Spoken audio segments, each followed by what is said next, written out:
Me mo akwa baba Adkwart Studios na me o sha so nya bretie na hwe Adkwart Studios. Eniema e kosen. Ya da radio se abosumi mienu yewura miensam yeko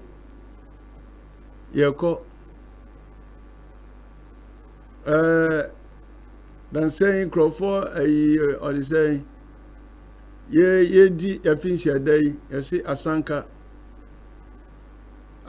fufuo ho ayi Crawford to asanka nti adwana medwin se sambre no wo mu a omo ya asanka no na ombenya mfaso pa minim so kodi fufuo ni bia da chi bia no aka ho asema kire why ya Crawford to me engineer ne maybe wo Ghana ho nti aka se ye be ya dwene aye ne makasi ye be mo man Ghana ya ku enim just by the way o man Ghana ye ko ne say ye ko ne say pa na he ne yigina he ye ni hwe ayira wo sem say as a nation no ye ni enjeche bia say afi mfiemienu mfiemiensa e wo say Ghana duru ha o mebusa o what is say yamanyofo bi akasa ansem we say baby a ye wo baby a ye gina as a nation no now say oman ohun say yenya one mission and one vision yenim ko edin papa na no ni ade anka omko mrahwe badwofio a kese omutimi tena se dwin sansem we ho na omo ejai nkofede bia omo eyewo mrahwe badwofio no Lord Rabi na utie nia ekoso ho no ada obi sorry ya wo se minority na tade a ehye no eni sen kodi atade e wono ba na ono nso e defend se woni matade ehye me nebuo krofo a yesi wo mo nkwadwene o man no no oh de o mo dwen ye bende ye wo mrantie bi wo no ma wo mo nya da ye son keke o mo nya anisodi hu na uti wo mo nsem a o mo e ka no a ebeboa yenkotie bedu ni nsem a o ka ewo yensika sem ho yenkode yenkotie.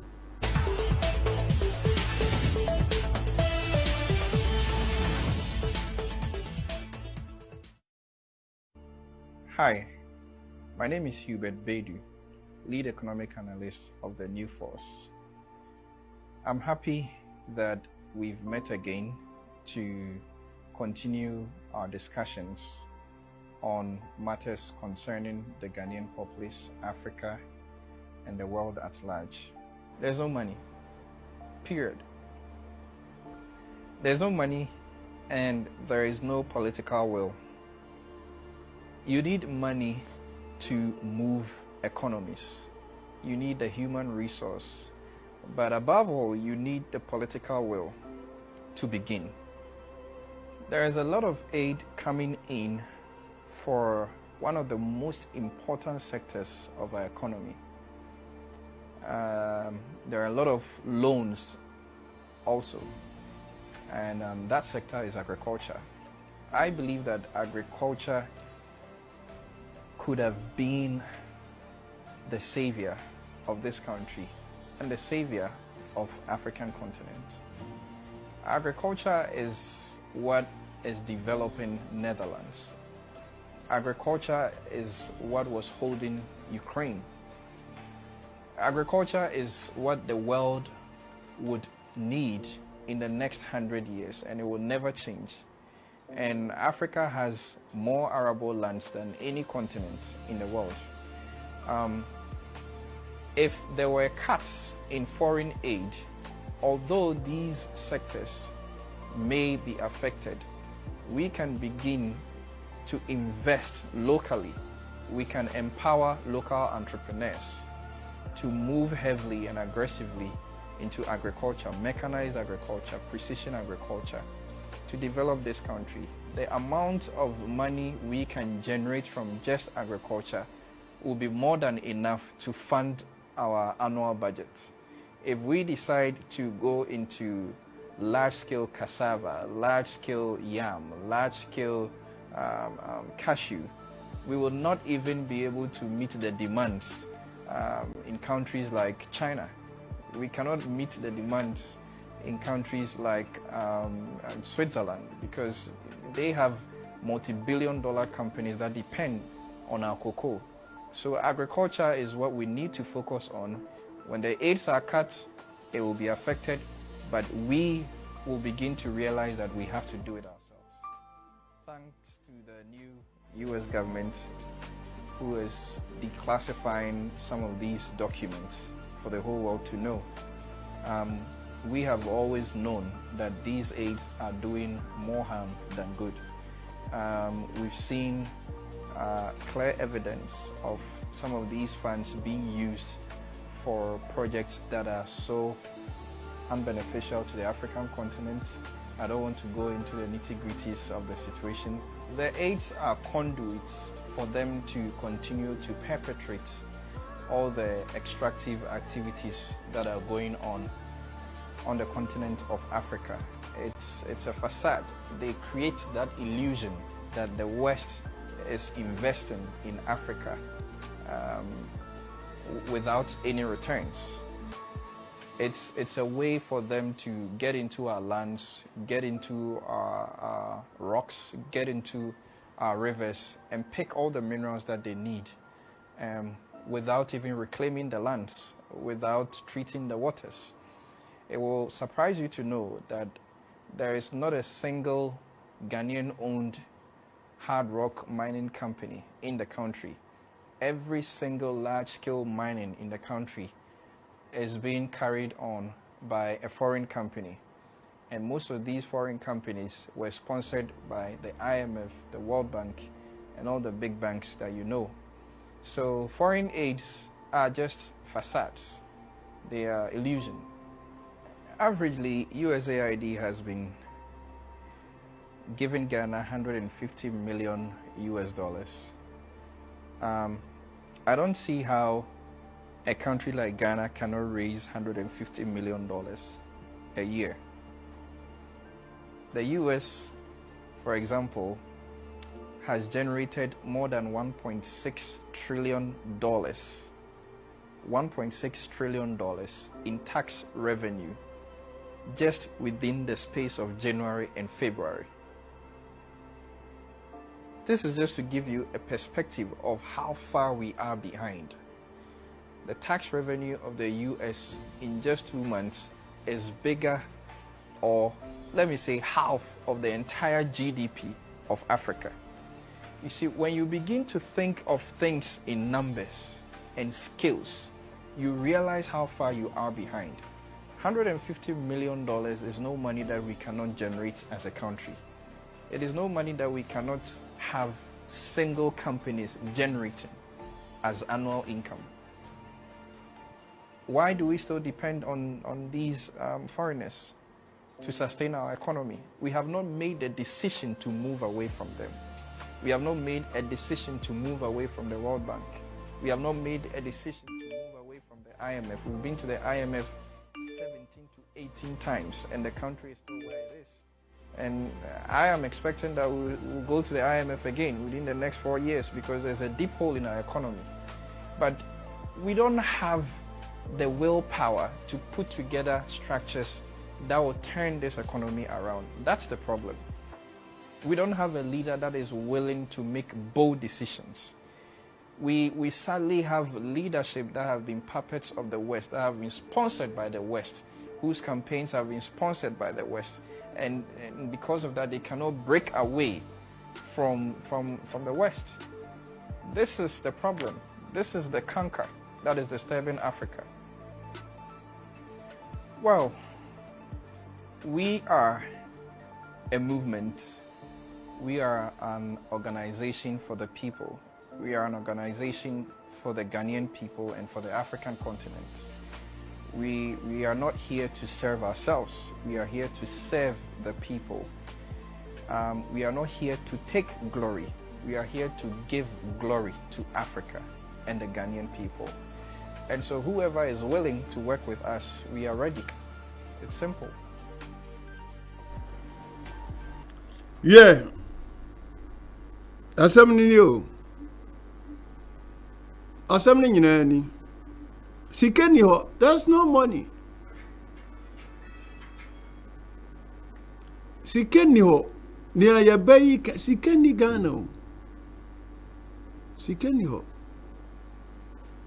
Ena yeni opepe bi nso se ye toto niema na ya sori ya free baby a ye tie no. Hwe ya na mene asofu hia mene a Christopher hia na me ka sembi onma se me kan foforo no na se ebi aye wanim sania nsemo America no asa de me kan free Bible no no but ya na omunim se Bible no awurade adom madom siko na hwe eduru ba bia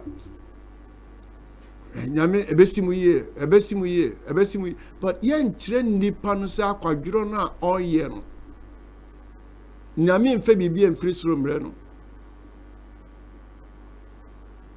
utiri na esi so no eno ne akyede nyankopɔn de ama wo enti obi atena son de ma bompa yesa ne aka kyerɛ no se ne breakthrough eba but onim se ne breakthrough no ejina na mo a otuo no so enti wo yɛ my Ghana na obusa wona opretumi no a na wabusa se die pa na mo wa mo de bre se ohun se ye to abawie ye president say every mrashe badwom won ma yes lamenting kwa enti matudin se second lamenting kwa na obeya sa na fiatwam na afini twam wia afi no ohwe se de duro no de awose ye pe ba bi fa besia ya bobesia ma ye ko bobesia na ye nsaka besia oman a ye ko bobesia na ye nsaka besia no a na ye de hwahwa ho se ye toto ne ma yie nti no ana ye ko po besia ye na wabusa ho se aba enjin grofo mu ko school Adan school be na mko e onko bobesia fa me factory onko bobesia se wo de ye bibia mo man na akọ nanim na we party we to ka se anya ne pe besia nya bie ba omia kro na mo kan se ba omia de ne ko pe besia be nya bi because ye ntina sin hunu ni ayewo ya emrebi madam fu bi kan bibi kire mi ebepim no na me pafidie ade aye me ti me oti ayo a me pe ho afidie a me start me tea factory osi sofo Ghana ha besia de akoba wontimi fa nya wadwuma no me study ya nam si okay ade me ameto mbo asia service kan ma kotuma fidie besia yebo besia ware yebo besia de ko ware now because when we di ani no besia no omo kobo a omo percentage omo nsabeka enti omo ni je besia no omo kobo besia se setia yi senka omo kobo besia de abeboa Ghana ami akuani wa enka omo aseso omo adwen ye be yasmo kan se nkadia ya dia ni maka semu ya kaka kadia ya dia ni behwe agriculture afuyo goes across enwa ye ni mbre nim ni ade nyina ka family Ye was a senior mere trying. Yana Busan was said, I then into be bar. Yan my teacher, I drink away one more be. Oh, me can say Ghana say ye di more chair bibia. Ghana for di more chair Dianibia. Enti nka odi waba no ka amani aga na ye woni se ye kramo hwesika ye de kramo ebo mawe sika ye de kra sika ye de beye na udnim ye se South Korea fo bi wo Ghana ha se ni Chinese fo wo mawe mu a omo edua mo omo dua wi a omo nton e wo Ghana ha emo kra dua de 70s mu na ye wo ai ashama ni wo Chinese fo a wo mo eba bedua emo ewo ashama do wenya ho ewo yifa dancer na wo ho no mo a omo di dua mo se yentimi endua de ye ni aye bedie ni ani de ye ni aye bedua ye nim ko din na munti afutuo kakura we kasa wie ya na kuma suma na makwakofa no se eh e bebra wonsema kan emudo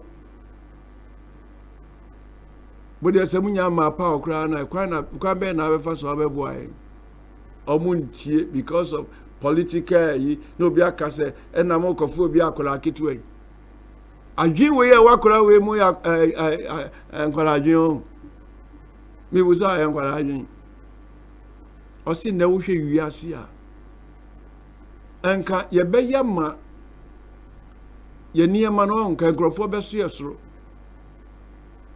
sesi atiwo ye kra jeni last month me kra jeni every Togo ana mi dua no mafuo mu Ghana kra jeni every Togo ah ye mabo na osi se ohwe man se dwuma kase a ewo wo ha se gold mines ya de Ghana ni bie ni won mo a oda bia no ana se Ghana ni dia unse ye mobo pa o ye mobo pa o nti ye nim se ye mobo na ya ye adwen se e be sori afri sa mobro ye we mu aha won ha edi ya nim no anya ya adwen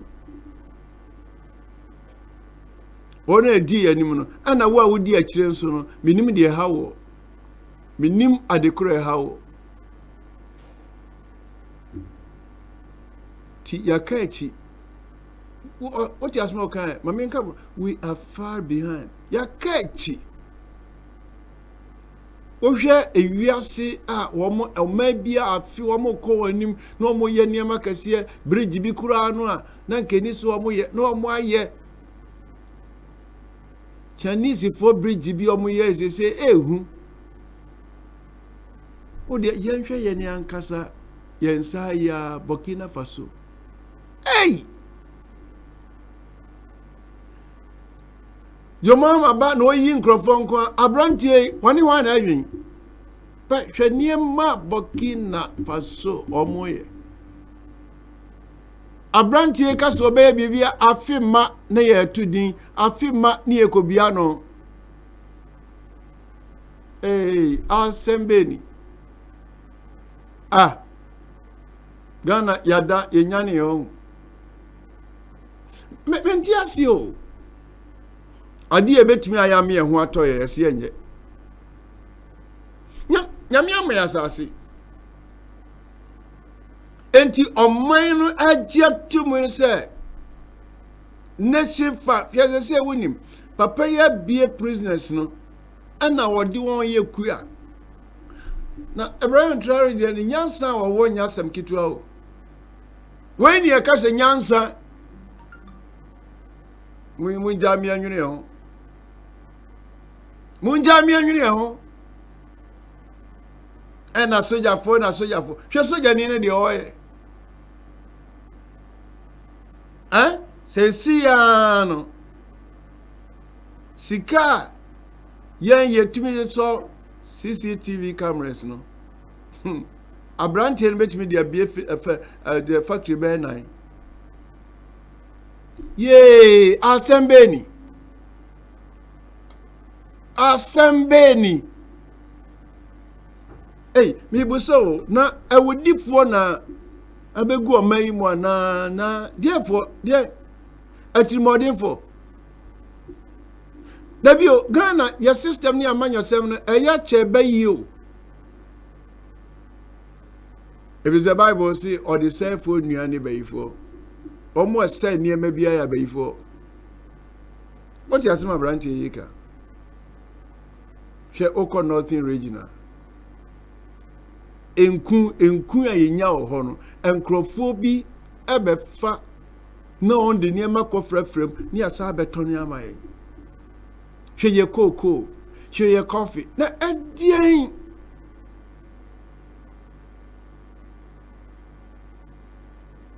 utu kwan ko baabi a because Canada ade a mehunu so omudua wo ho a eya bro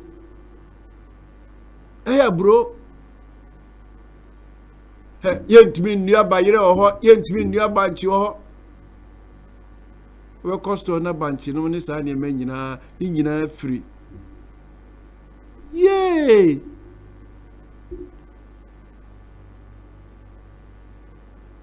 ede ne hai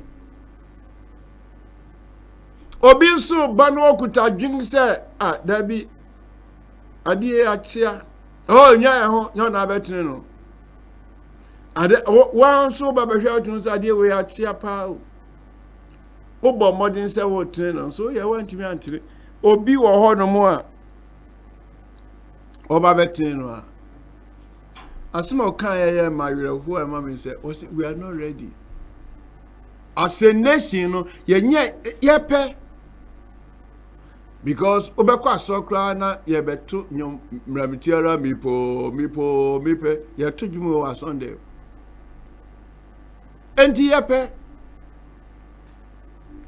se ye bekoso ato abama MPP ni NDC dia me pese me come out to ato adwum se oman a etumpon oman a akua anim no ye nya adwun se ye nka ho ye nya ya adwun pass ye nka ho. It is we are maban I can see and a way ye and a way ye and one ye and a me buy ye crown the omocaso of mine one ye and a more corner one more and Jashi or Hodmo and Tissament to me and Yashia Monja will be a new any other day. Now monso more corner more ya brono more expectation will be marrying. Tissa party me new dear. And somewhere ye ma we can won't ye be free one more. One more almost see or more school or the saying finance ye with the fa accounting won't to say one more be a babonting better near my be same at be up to a minor ya dream will say yes so ye bet me David no best about the former finance minister no besiabo which na which besia obe posisia na bredudu a ye ko IMF no na ye singi na ye mem na ye mem bredudu a de biara be kwa sam ye mfin common sense na ye mem Ghana awake as a nation. Munyane bedema semba wiye no se wo dwin se MPP ni wo dwin se NDC ni a Ghana yenko ye nimu da misaka biem Ghana for noso ti semwa ye kan enkenya Ghana for na yan GMI o si new force e movement obetumi abeka ye ho ni agye o man na si o na onyame wanye ya bro ba kokora wanye ya bro na abofo no na adoso nti yenhunu animonyamo a yankopon di aman as a nation I don't shout boni hwe anitie ye beka wo da bia e wo nipa e wo ye mayimu bye bye.